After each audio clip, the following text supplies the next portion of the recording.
Hello Green class, it's lovely to see you.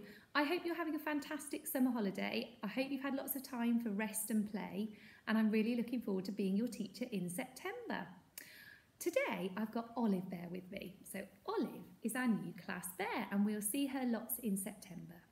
I've brought her with me today to enjoy a story. So I've chosen to read to you today a story from this book.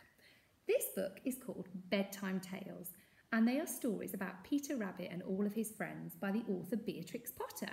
Now it's called Bedtime Tales, but it might not be your bedtime yet. If it is your bedtime, I hope you have a really good sleep, and if it's not, I hope you enjoy the story with me. So I'm going to start with Peter Rabbit because that's probably the most famous Beatrix Potter character, and it's a story that I think you might know, and you may have even watched a film about it. So it's called The Tale of Peter Rabbit. Once upon a time, there were 4 little rabbits, Flopsy, Mopsy, Cottontail and Peter. They lived in the woods with their mother under a great big fir tree. "I'm going to town, my dears," said Mrs. Rabbit one morning. "Be good and stay away from Mr. McGregor's garden while I'm gone." So I wonder if you've ever seen a great big fir tree. So if I hold it closer to the camera, that's a great big fir tree that the rabbits are living at the bottom of. Flopsy, Mopsy and Cottontail were good little bunnies and went to pick blackberries, but their mischievous brother Peter ran straight to Mr. McGregor's garden and squeezed under the gate. I wonder if you've got any mischievous little brothers and sisters. First, Peter ate some lettuces and beans, and then after tucking into the radishes, he went to look for parsley. As he turned the corner, Peter came face to face with Mr. McGregor. "Stop, thief!" shouted the angry farmer. Peter ran away as fast as he could. He lost one of his shoes in the cabbages and the other in the potatoes, but he didn't stop running.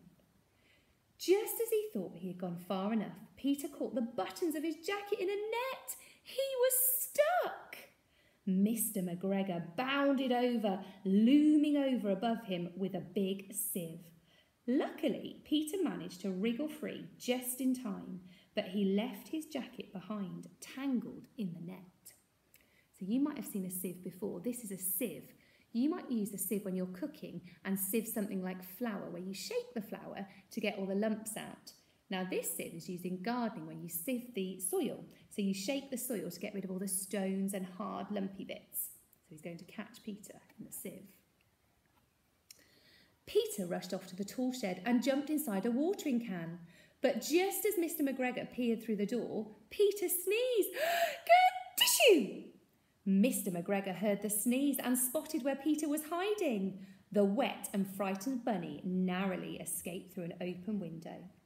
Peter ran off as fast as he could.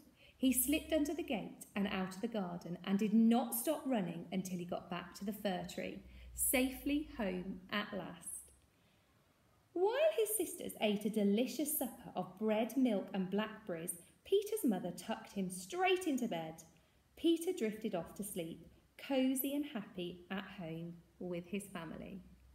The end. So thank you for joining Olive and I Green class, and I look forward to seeing you again soon. Have a lovely week or two. Goodbye.